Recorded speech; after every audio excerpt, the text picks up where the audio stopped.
안녕하세요. 보통 사람들이 본 세계 속에 한국에 오신 것을 환영합니다. 저는 여러분의 호스트 베네딕트입니다. 지난 몇 개월 동안 전 세계적으로 중국이 한 달 안에 망한다, 아니다 일주일 안에 망한다, 아니다 이번 주 금요일까지 멸망한다 등등 오도방전스러운 제목으로 치장한 비디오들이 전 세계 유튜브를 도배해 왔습니다. 혹시 별로 신경 쓰지 않으셨다면 이제는 중국에 대해 신경을 쓰지 않을 수 없는 때가 정말로 오고 있는 것 같습니다. 정작 심각한 지정학자들은 이런 오두방정에서 거리를 두는 것이 상식인데 약 한 달 전부터는 피터 사이한 심지어는 조지 프리드먼 같은 학자들까지도 올 때까지 왔다는 비디오들을 내놓고 있거든요. 매우 말을 조심하는 CNN, BBC, Foreign Affairs 등등도 어휘는 공식적이고 학구적인 표현을 구사하지만 내용은 비슷한 기사들을 내놓기 시작했습니다. 저 자신도 몇 개월 동안 중국 멸망에 대한 비디오를 올릴까 했지만 신중하기 위하여 그러기를 피해왔습니다. 그러나 이제는 더 이상 두고 보기만 해서는 안 될 상황에 다다른 것 같네요. 그래서 오늘은 우리 보통 사람들이 머릿속에 간직하고 있으면서 중국에 대한 소식을 접할 때마다 우리 각기 중국이 과연 파멸하는지 조심스레 판단해 나갈 수 있도록 중국을 멸망시킬 수 있다는 주요 요소 6가지를 체크리스트 형식으로 한번 책임보도록 하겠습니다. 이제는 이 체크리스트를 반드시 머릿속에 정리하고 있어야 되는 것이 우리는 1980년대 초 덩샤오핑이 중국을 개방하고 그 후 장점인 후진타오 시대를 거치면서 중국의 경제 부활을 보아왔지요. 그런 중국은 한국의 최대 교역국이 되었고 한국은 최근 일본을 제치고 중국의 제2교역국이 되었답니다. 이는 중국이 정말로 멸망한다면 한국도 멸망할 수밖에 없다는 얘기가 되니까 바로 창밖에서 어슬렁거리는 저승사자를 순진무구하게도 모르고 있거나 에이 설마 그러겠어 하며 간과하고 있다면 정말로 어리석은 짓일 것이기 때문입니다. 먼저 역사적 배경을 잠시 되새겨 보십시다. 사실 중국의 경제 발전을 보면서 우리는 그리고 세계는 그저 막연히 몇십 년 후면 중국이 정치 체제는 공산당 일당 체제가 될지는 몰라도 사회적으로는 대만 비슷한 상당히 개방되고 세련되고 코스모폴리탄한 국제사회의 일원인 동양 문화권의 대부가 되려니 하고 안일하게 생각했던 시절이 있었지요. 그러다가 2012년 시진핑이 정권을 잡은 후 대외적으로는 중국 굴기, 중국 군사 굴기, 1대1로 사업, 남중국해 장악, 가난하지만 자원이 많은 제3국들을 상대로 한 비제 덧 정책, 호주를 중국 신발창에 껌딱지라고 하는 등 주변 국가 멸시 및 위협, 대만 무력 침공 위협, 어마막대하게 광범위하고 국가가 주도하는 테크놀로지 theft, 기술 탈취, 유식하게 말해서 사실은 기술 훔치기죠.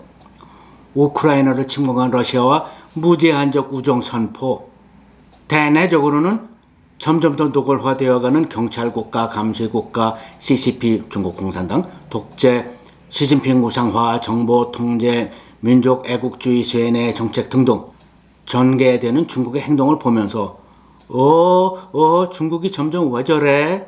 하며 뒤늦게 순진하게도 두려워하기 시작했습니다. 이 채널에서는 이런 중국의 정체에 대해 여러 번 생각해 봤습니다.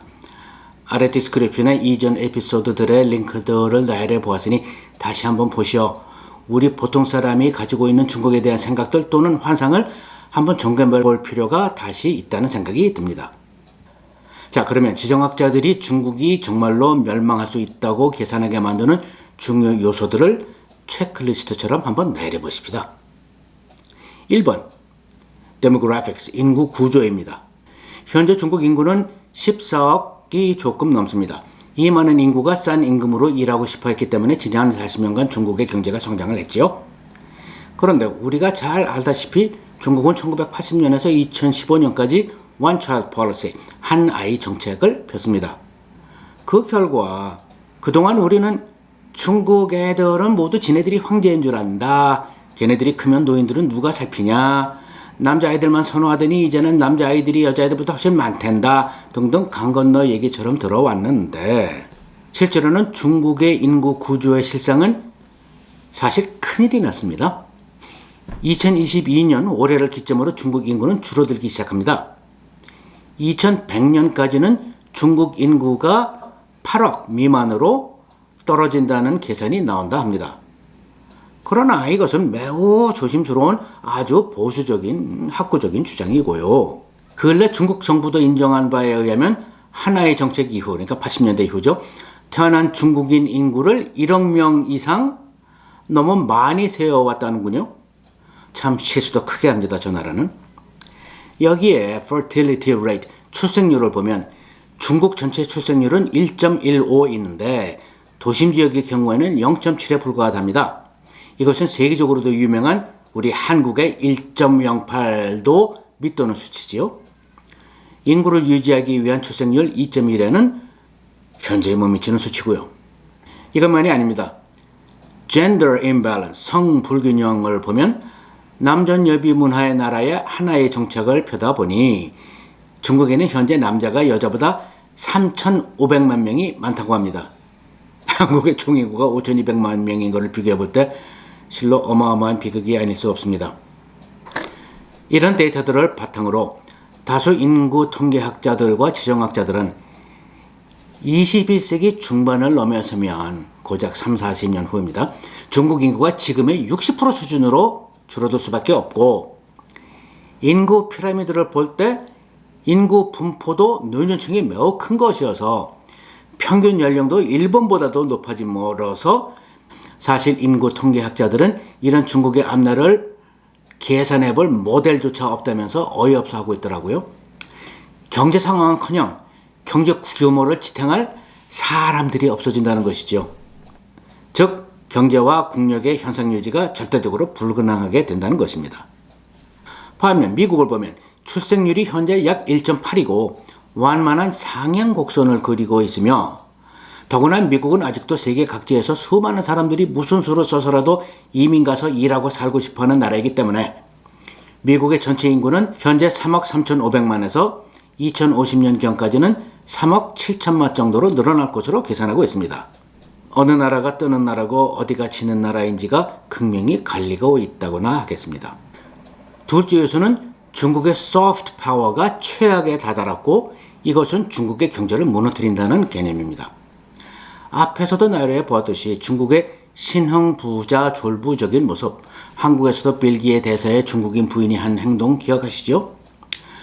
어색하게 덩치만 큰 나라가 위협하는 모습, 호주에게 한 것처럼 남의 나라를 멸시하는 모습, 남조컨케 대만 등지에서 보여주는 공격적인 모습, 다른 나라들에게는 생소한 중국 기회주의를 강요하려는 모습, 모택동식 공산주의로 규현하는 모습, 경찰국가 감시국가 모습, CCP의 독재, 흡사 황제와 같은 시진핑, 위구르 등 소수민족 탄압, 동북공정 등 역사 위조, 팔룬공 같은 종교들의 탄압, 팔룬공이 한국말로는 뭔지 제가 아무리 찾아봐도 못 찾겠더라고요. 지방 정부 차원에서 직접 한다는 그들의 인체 장기 매매, 인신매매, 어린이 납치, 짝퉁 문화 등등등 모습들이 쌓이면서 중국은 최악의 소프트 파워를 구축했습니다. 문제는 이 점이 바로 직접적으로 중국의 국력과 연결된다는 데 있습니다. 왜 그럴까요? 경제학자들은 중국이 독일, 한국 바로 뒤에 세계에서 세 번째로 integrated country, 즉 globalized world의 그 운명이 연결되어 있는 나라라고 합니다. export economy이기 때문이겠죠. 1900년 안팎에는 미국이 전 세계 물품의 약 50%를 생산했다 합니다. 미국이 그 당시에 중국이었던 셈이죠. 그러다가 제1차 세계대전을 겪으면서 유럽이 미국의 물건을 살 여력이 없어지자 미국은 1929년 대공황을 겪습니다. 그리고 1970년, 80년대에는 일본이 그랬죠. 그러다가 미국을 위시한 나라들이 일본의 수출 물품들을 덜 사기 시작하자 일본은 바로 깊은 불황에 빠져서 잃어버린 10년, 이제는 20년도 넘었지만요, 을 경험합니다. 지금은 중국의 소프트 파워가 최악의 이미지로 전 세계적으로 인식되면서 중국과의 교역의 의존을 기피하는 현상이 아마도 한국은 제외하고 일어나고 있습니다. 여기에 비제 덫 정책의 쓴맛을 보고 있는 제3국가들이 반발을 하고 있고 1대1로는 과연 건설이 완성될지조차 모를 지경에 이르고 있다는 보도가 있습니다. 이 상황은 엑스포트로 일어섰고 앞으로도 그래야 하는 중국에게는 치명적인 상황 전개라 하겠습니다. 그렇게 되기 전에 중국의 내수 시장이 건장해진다면 피해갈 수도 있겠으나 앞서 살펴본 중국 인구 붕괴, 잠시 후 살펴볼 부동산 시장의 인류 역사상 최악의 붕괴, 그와 동반되는 금융시장의 인류 역사상 최악의 붕괴, CCP의 중국 기업 길들이기 탄압, 제로 코비드 정책으로 인한 중국 경제 타격 등등을 종합해 볼 때 중국의 수출 경제가 몰락하기 전에 건장한 내수 시장이 형성될 것이라고 낙관하는 학자들은 많지 않은 것 같습니다. 세 번째, 여러분 중국의 기본 테크놀로지가 후진국 수준이라는 것을 들어보셨습니까? 혹시 중국이 2017년 5년 전입니다. 에 이르러서야 마침내 드디어 볼포인트 펜 이거요. 볼포인트 펜을 자체 생산할 능력을 갖추었다는 점은 아시나요? 그해 신화뉴스가 대대적으로 발표를 한 적이 있지요. 중국이 달에 탐사선도 보내고 초음속 전투기도 생산하고 하지만 모두 소련껏 베끼고 점잖게 표현하자면 분해, 공학, 역설계쯤 되겠지요. 미국 테크놀로지 훔치고 해서 한 것 아닙니까? 즉 중국은 세계와의 교역에서 거의 모든 테크놀로지를 외국으로부터의 테크놀로지 트랜스퍼에 거의 완벽하게 의존하고 있다는 점이 중국의 앞날을 위태롭게 하는 요소입니다. 이 약점은 특히 반도체에서 가장 두드러지는데 중국은 하이엔드 반도체는커녕 미드-레벨 반도체도 자체 개발 생산할 능력이 없다고 합니다. 물론 그런 반도체를 생산하는 고정밀 제조 설비는 말할 나위도 없고요. 사다 놓고 사용하는 그런 제조 설비를 운영할 소프트웨어도 마찬가지고요. 만약 중국이 같이 비즈니스하고 같이 지내기 기분 좋은 소프트 파워를 가진 나라라면 이 약점이 큰 문제가 될 것도 없겠지요. 돈 주고 테크놀로지 사고 그 테크놀로지를 이용해서 물건 만들어 조립해서 팔아서 돈 벌고 내지는 등등. 그러나 앞서 살펴본 중국의 최악 소프트웨어 덕분에 모든 서방 세계가 중국을 상대로 파이어월을 서둘러 올려 쌓고 있죠. 뉴스에서 보셨겠지만 바이든 대통령이 앞장서서 중국의 테크놀로지 이전을 봉쇄하게 나섰지 않습니까? 양키놈들 나쁜 놈들이라고요? 컴온. 한번 논리적으로 객관적으로 한번 생각해 보십시다. 물론 전 비디오에서 생각해 본 것처럼 The City's Trap, 신흥 강국이 등장하면 기존 강국과 반드시 경쟁할 수밖에 없다 라는 역학관계는 당연히 존재합니다. 그러나 왜 미국이 그랬겠어요? 그냥 동양놈들이 치고 올라오는 꼴을 보고 있기 싫어서요? 아니잖아요. 앞서서 나열해본 남중국해, 대만 침공 협박, 점점 노골화되는 공산주의, 민족 애국주의, 군사력, 시위, 소수민족 탄압, 테크놀로지 훔치기 등등 중국의 무시무시한 정체를 알게 된 후로 그러는 것 아니겠습니까? 중국이 현존하는 세계 질서 속에 들어와서 모범생처럼 세계 질서를 지키며 평화롭게 부강해지려 했다면 미국이 지금처럼 중국을 노골적으로 견제할 명분이 과연 있었을까요? 만약 그런다면 미국의 소프트웨어 그 자체가 중국의 그것처럼 될 텐데요.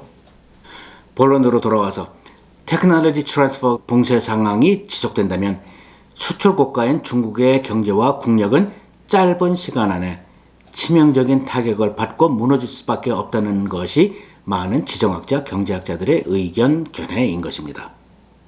네 번째, 그런데 중국 경제에는 더 근본적인 문제점이 있습니다. 즉 중국 경제는 성장을 위한 성장을 추구하지 profit, 이윤을 위한 성장을 추구하지 않는다는 점입니다. 사실 1970년, 80년 당시 일본도 이 근본적인 구조적 문제를 안고 가다가 일본 경제가 주저앉았었지요. 잃어버린 10년. 유명한 지정학자들은 바로 이 점이 중국 경제가 더 이상 지탱될 수 없는 분기점에 온 이유라고 주장하고 있습니다. 중국 경제는 중국 공산당이 주관하는 경제입니다. 자본주의가 아니죠. 그런데 계속해서 손실이 쌓여나가도 왜 중국 공산당은 계속해서 죽은 아들 불알 만지듯이 돈 못 버는 기업들의 돈을 쏟아붓는 것일까요? 왜 사람들이 타지도 않는 거대한 하이스피드 레일을 끝도 없이 건설을 할까요? 왜 중국 도시마다 교외 외딴 곳에 가면 새로 만들어졌지만 팔리지도 않은 전기차들 수백만 대가 버려져 있을까요? 바로 고용입니다. 우리는 중국이 그동안 대단한 부자 나라가 되었다고 알고 있는데 중국 14억 인구의 대다수, 즉 약 10억 명 이상이 극빈자들이라고 합니다. 2020년에 리커창 총리의 발언에 의하면 중국 인구의 약 40%가 한 달 소득이 150달러 미만이라고 성토했지요.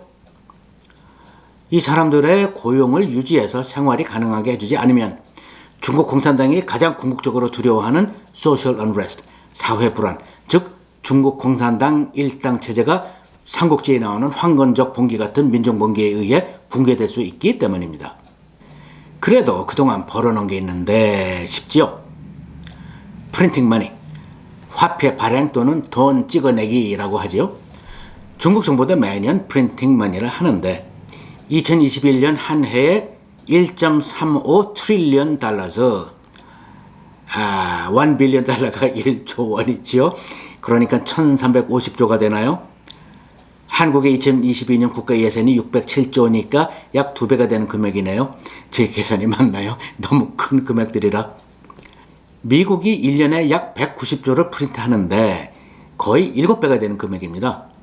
그런데 잘 생각해 보십시다.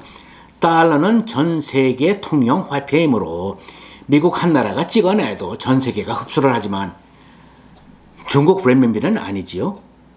그대로 인플레이셔너리 프레셔로 축적되어 나갑니다.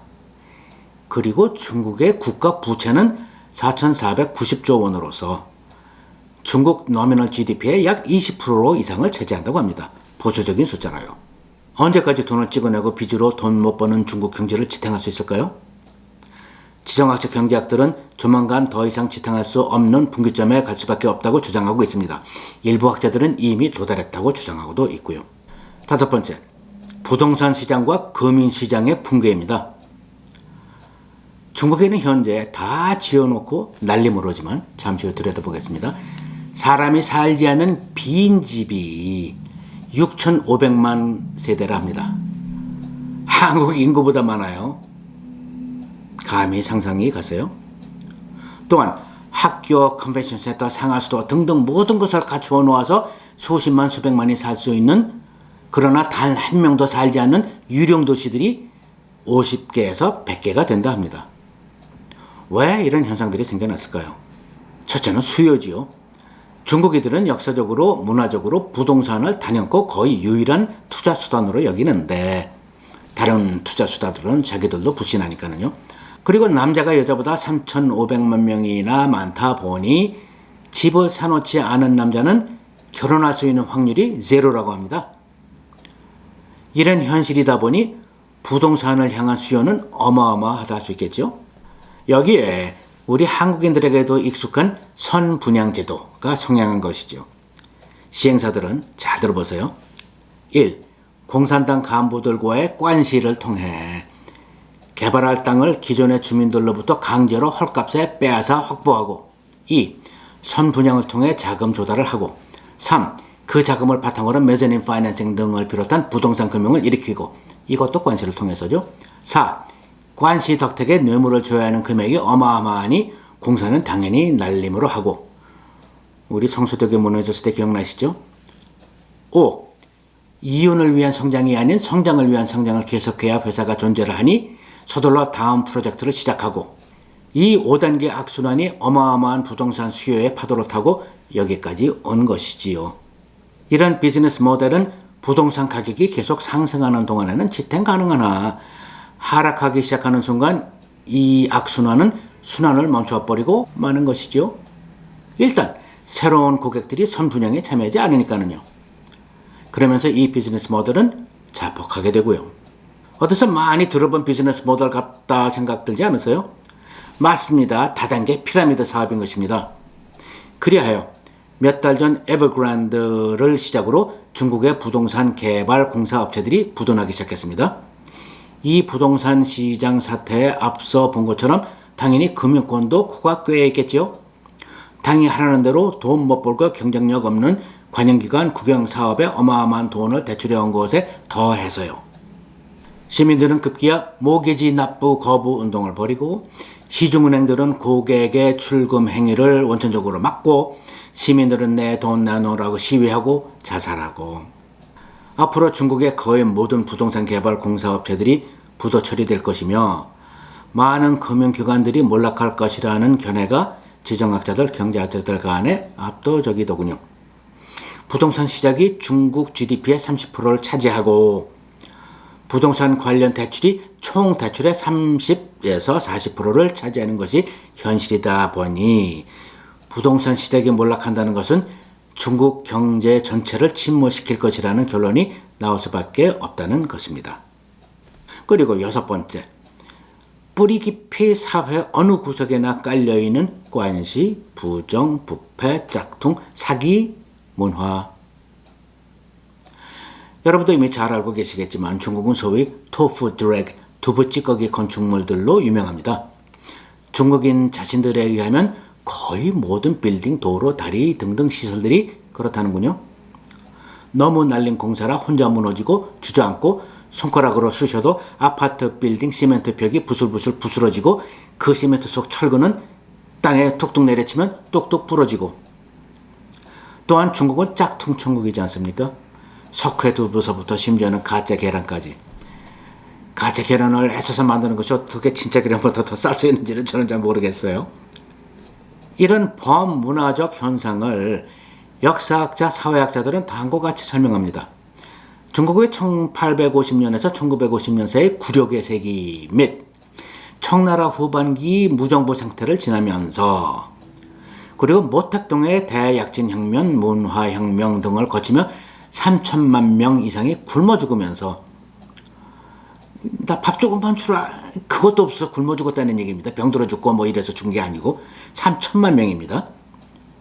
우리나라 한국 인구의 반이 넘습니다.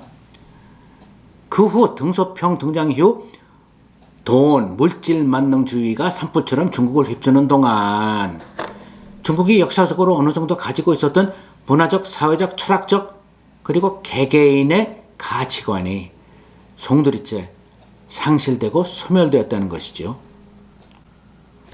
아예 영혼 내지는 양심이 더 이상 통용되지 않는 사회라는 얘기입니다.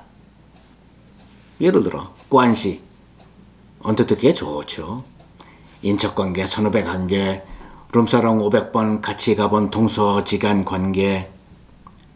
하기사 양놈들을 통해서, 서양 사람들을 통해서 사업 자금을 좀 조달해 보려면, 알량한 집 하나 사게 모기지 론 좀 하려면 얼마나 까다롭습니까? 뭐 재직 증명해라, 수입 증빙해라, 다른 부채 다 까발려라, 사업 수익성 증빙해라. 그거에 비해서 우리 사람들 같이 다니고 술 취해서 해롱해롱 유비 관우 장비처럼 형님 아우하고 슬쩍 에이 형님 왜 그러세요? 에이 누이 좋고 매부 좋고 좀 봐주세요. 꾹꾹 좀 하면 사업이 술술 풀리는데 상대방이 딴 데와 술 먹고 돈 더 받고 그쪽 봐주기 시작하기 전까지는요. 이러다 보니 중국이라는 나라에는 지금 신뢰라는 개념이 전무하다는 것이 많은 사회 경제학자들의 판단입니다. 개인적으로 형 날 믿지 이런 신뢰 말고요. 비즈니스와 금융을 가능케 하는 현대사회에서 행동거지 실적에 의거한 신뢰도 즉 크레딧 개념을 말하는 것입니다. 이 개념이 중국의 현재에는 개개인 간의 사회 전반의 경제활동에 금융에 전무하다는 것이죠. 이것이 이제껏 보호한 중국을 몰락하게 만들 수 있는 요소들 밑에 더 깊이 도도히 흐르고 있는 중국의 21세기 문화인 것입니다. 이런 이상 싸구려 물건을 만들어 팔아서 돈 벌 시대가 끝났으니 중국도 중견 국가로 도약해야 되는데 그러기 위해서는 반드시 갖추어야 하는 사회적 계약, 즉 신뢰라는 개념이 전무하다는 것이죠. 중국이 몰락을 앞두고 있다는 설의 근본적인 요소 중에 하나입니다. 그 외에도 몇 가지 기타 요건들이 있죠. 첫째로 시진핑의 제로 코비드 팔리시 정책으로 인해 중국 경제와 물류 유통이 파탄에 빠졌다면서요. 왜 시진핑은 이런 바보 같은 정책을 고수하냐고요. 중국 문명이 최고라고 천명해놨으니 중국 백신이 안 들어도 자존심상 서양 백신을 쓸 수 없고 아, 그동안 내가 생각을 잘못했던 것 같아요, 여러분. 이제부터 서양처럼 오픈업 할게요. 라고 하면 공산당 보수라고는 하지만 사실상 역사 속에 중국 황제 노릇을 하고 있는 입장에서 권위가 떨어지니 안 될 테고요.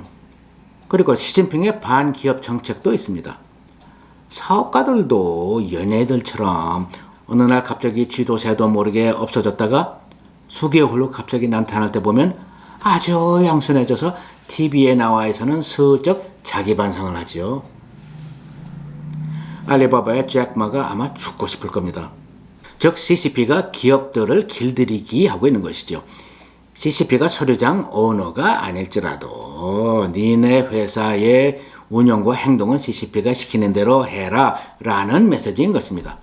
이러다 보니 서양 지정학자, 정치학자들은 시진핑의 공산주의를 다시 들고 나와 모택동 시절의 중공으로 역사적 역주행을 하고 있다고 판단하고 있습니다. 더 이상 중국의 경제가 발전할 수 없다는 결론이고요.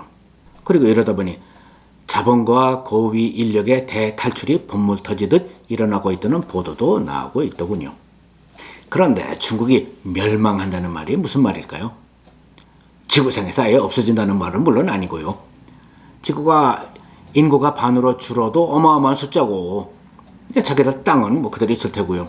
신장 티베트 만주가 떨어져 나간다 해도 사실 그냥 어마어마한 경제 공황이 온다는 얘기고요. 그로 인해 민중분기 등 사회 불안이 있어서 중국 공산당 일당 체제가 무너질 수도 있고 나라가 두어 개로 갈릴 수도 있고 등등, 즉 지금에 비해 몰락한다는 뜻이겠습니다. 그러나 중국에게는 큰 문제가 있습니다. 미국은 1929년 대공황을 겪고도 프랭클린 루즈벨트 대통령의 뉴딜 그리고 때마침 일어난 세계 제2차 대전 덕택에 전보다 더 막강한 슈퍼파워로 거듭났죠. 이에 반해 중국은 앞서 언급한 인구 동향, 부정부패 문화 등등등등 근본적인 요소들 때문에 2차 세계대전 이후 미국의 경우처럼 더 굳건한 나라로 재건하기가 원천적으로 불가능하다는 점입니다. 미국의 경우처럼 2차 세계대전 같은 전쟁이 지구 반대편에 일어나서 경제 발전의 발판이 되어준다면 다행이겠으나 중국의 경우는 어떻습니까? 큰 전쟁을 치른다면 그것은 바로 미국과의 해전인데 군사 전문가들에 의하면 미국 해군에 의해 중국 해군이 말살되는 결과가 가장 실현 가능한 결과라 하는 것을 생각해 볼 때 도움이 되기는커녕 중국의 몰락을 가속화시키는 것 외에는 도움이 되는 게 없겠지요. 오늘 생각해 본 것들 중 많은 요소 현상들이 시진핑이 정권을 잡으면서 시작되었습니다. 때가 오기 전에는 발톱을 감추어라 라는 덩샤오핑의 조언은 시진핑은 새겨들은 것 같지 않습니다. 그죠?